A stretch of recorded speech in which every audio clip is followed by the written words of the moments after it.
কোনো কিছু নিয়েই অতিমাত্রা করলে, অতিরঞ্জন করলে এটা ব্যাকফায়ার করবেই।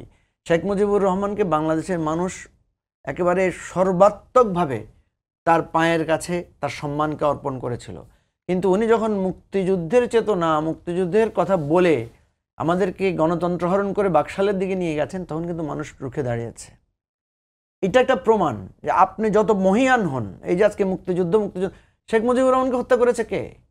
মুক্তিযোদ্ধারাই তো হত্যা করেছে। আপনি মেজর ডালিম বীরুত্তম না, আপনি খন্দকার মোশতাক, উনি তো আওয়ামী লীগেরই প্রতিষ্ঠাতাদের একজন। সুতরাং আমি তো মনে করি এই যে মুক্তিযোদ্ধার অবমাননা, আওয়ামী লীগই মুক্তিযোদ্ধার অবমাননা করেছে। মেজর জলিলকে জেলে দিয়েছে কে? সিরাজ শিকদারকে হত্যা করেছে কে?